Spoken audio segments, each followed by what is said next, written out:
Christian has no right to hate anyone. Bakit? Mas maginagawa nila walang simple, puro kasamaan, pero hindi nila naman kanilang ginagawa. Kaya naman yung umaga, pamanatan ni Brother Ray para i-discuss yung mga wika.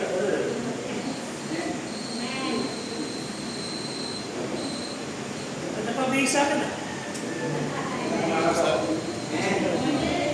Tayo ba tayo manalangin?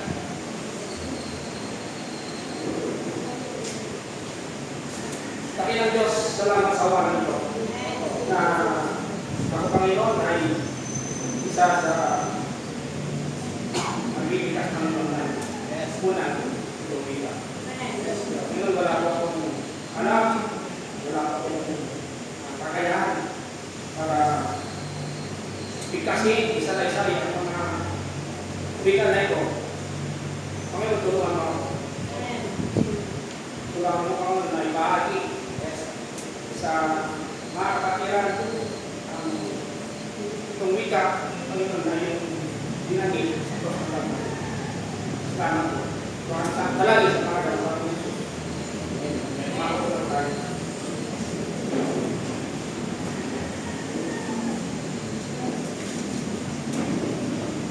Unang wika, Ama, ipatawarin mo sila. Mula sa Lucas, chapter 23, verse 33 and 34.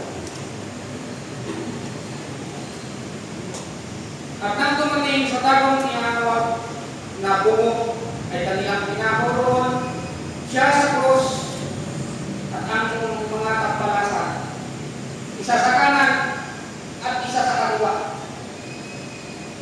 At sinabi ni Jesus, Ama, patawarin mo sila sapagkat hindi nila nalalaman ang kanilang ginagawa. Isa po ito sa may kung isa po rin namin sarili kung hindi pa ako ligtas. Nung kasusuko pa sa Satanas, hindi ko pala ang ginagawa. Kung tumating ang tayo na ako ay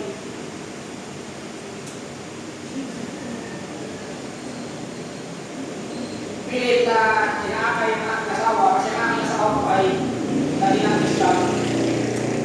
Balik pinatayo ko lang doon yung pagka-Islam na pagkat hindi ko nalalaman ang aking ginagawa. Ang aking asawa ay isang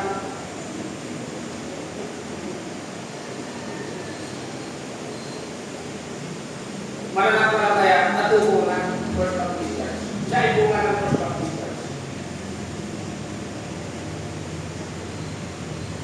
Ito po ay pilit na akong inaakay ko tayo ngayon na ang alam ko sa aking sarili, may Diyos ako, pero hindi ko kalayo ang tamang nasa kalagayan ko. Ang dapat pala ay tatagin ko sa Jesus Christ, bilang pa yung matatagitas. Kung tayo po na inaakay ako, nasa Sambales kami.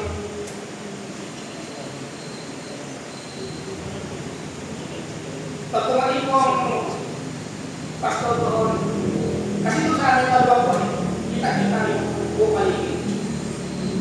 Pag nakikita ko po na parating tayo yung pastor na kinainipan doon ng First Baptist Church sa Sambales, kaya nagkata akong umagawa ng paraan para matulumayo.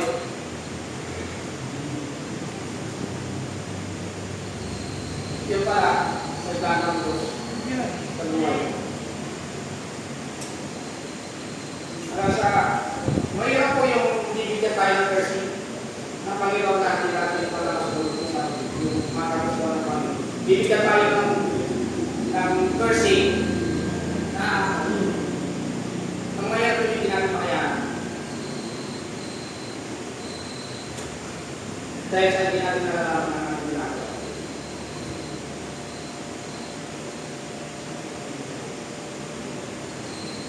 Doon po, nung time na bigyan ng Panginoon na bigay sa akin ng Panginoon ang isang bagay na hindi ko makakalimutan sa aking pamilya. Doon ko nalaman na ang Panginoon patawarin niya. Pagkat hindi ko nalalaman.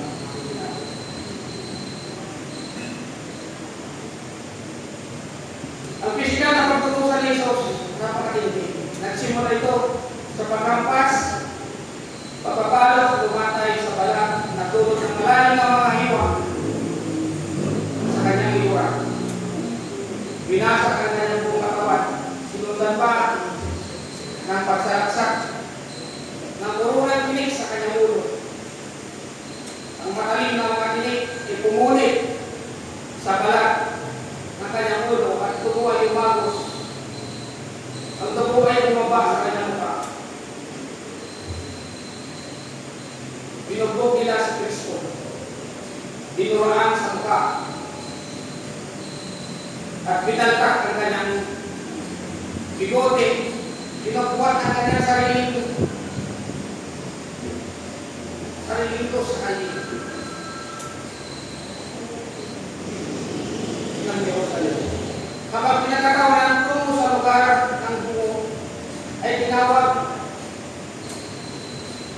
na Kalbaryo. Ang Kalbaryo habang nakasako siya, malaking mga pako ay pinako sa kanyang mga paa at sa iba pa ay kanyang mga kamay. Kung saan ang palat ng kanyang mga paa, kung saan ang kanyang mga palat at ang pulso ay nagtakbo. Dahil din, siya ay sinako sa krus. Sinabi ng Biblia sa Isaiah chapter 52 verse 14, ang kanyang itsura ay napakapani. Kaya sa kanino bang mga lalaki? Ang kanyang anyo ay higit na kupalit ay sumanak ng tao.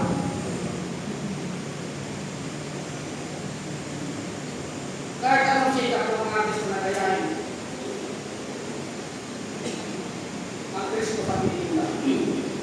Hindi kaya naman sapat na ipakita nila ang kamutumal na inamin ng Panginoon sa kamay ng mga tao. At hilaw ang pagpapayan nila sa total ng pagpapako sa krus. Na nakikita natin dito kung ano walang sa isa kumpara sa aktual na naranasan ni Jesus sa krus. Basag ang kanyang bungo, dugo ay umagos, mababa ng kanyang mukha at liig. Ang kanyang mga mata ay magkang mata, bumbog sarado. Ang kanyang ilong ay nabiyak.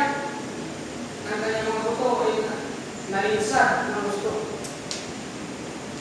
Ang kanyang lubos na ang kanyang mga labi ay nadurog at nakulit. Hindi niyo makilala siya na tao dahil sa lubos na lamog ng Panginoon.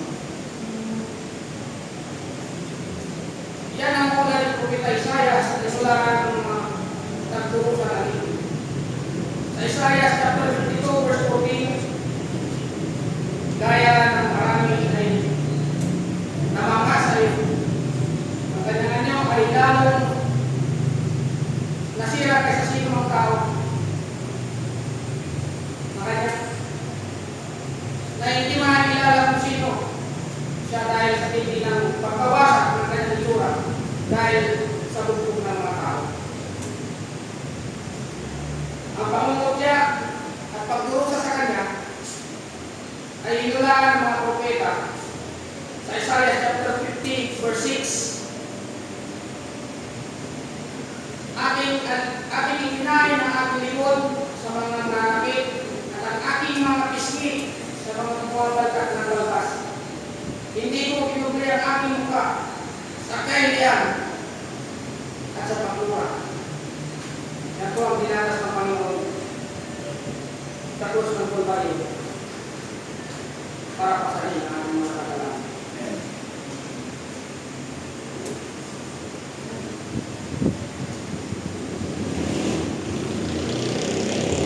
Dinadala tayo dito sa krus.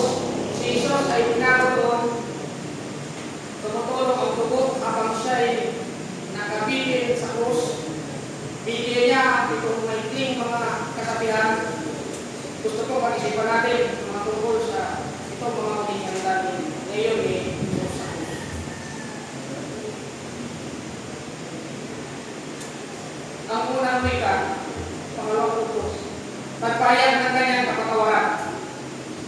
Mula sa Lucas chapter 23, verse 33 and 34. Nang dumating sa tabong tinatawag na bungo, ay kanilang tinakuroon at siya sa krus at ang mga tampansan. Isa sa kanan, isa sa kaliwa, sinabi ni Jesus, Ama, patawarin mo sila, pagkat hindi nila nalaman ang kanilang ginagawa. Ang dahilan kaya si Jesus ay nagdurusa sa krus upang patawarin ang iyong mga kasalanan. Amen. Alam niya na siya'y papatayin bago pa siya pumunta sa Jerusalem. Ang bagong tipan ay nagtuturo na sadyang iniagan niya ang kanyang sarili na may bago sa krus para magbayad ng iyong mga kasalanan. Kasalanan natin lahat. Sabi sa unang Pedro 3 verse 18, sapagkat si Kristo man ay nagpataring minsan dahil sa mga kasalanan, Amen. ang matuwid dahil sa mga di matuwid, upang madalian niya tayo sa Diyos. Amen. Sa unang Korinto chapter 15 verse 3, si Kristo ay namatay dahil sa ating mga kasalanan, ayon sa mga kasulatan. Naanalangin si Jesus, Ama, patawarin mo sila. Habang siya'y nakapako sa krus, sinagot ng Diyos, Ama, ang kanyang mga kamaraan. Bawat tao na tiwa ng krus kay Jesus ay nakapatawa. Amen. Ang kanyang kamatayan sa krus ang nagbabayad sa multa para sa iyong kasalanan. Ang kanyang dugo ay nagbuhugas sa ating kasalanan. Dahil kay Kristo, ang ating sala ay ilalayo sa atin. Yan ang sabi sa Awit 103 verse 12. Kung gaano man ang layo ng silangan sa kaluran, gayon nila niya tayo na tayo ang pagsalasan natin sa atin. Salamat sa Diyos. Kasi nagbayad.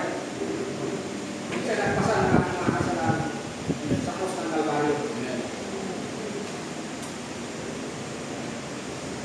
Mapalating kami dito sa First Baptist Church. Dahil mayroon kami pastor na katuloy na umakay sa amin. Pagwalat kayo na. Mayroon kami pastor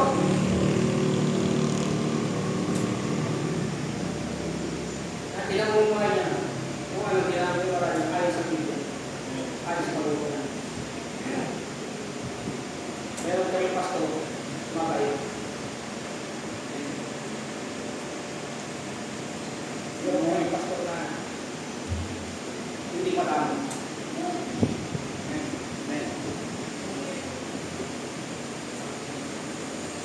Kaya sa mga members ng First Baptist Church, yung pasakot ko tayo dahil hindi po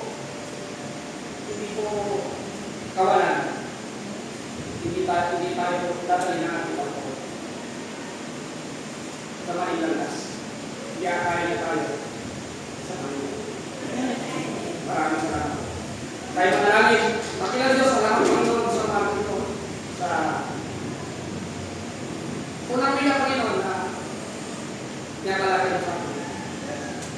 Panginoon, salamat sa krus ng Kalbaryo. Ikaw ang magpapakita para sa ating mga kasalanan. Hindi Panginoon gagawin din natin ang aming karapat-dapat Panginoon na gagawin na ayon sa iyo. Salamat po Panginoon. Dalangin pangalan ng Panginoon. Amen. Ay natin tumayo. Salamat po. Father, forgive them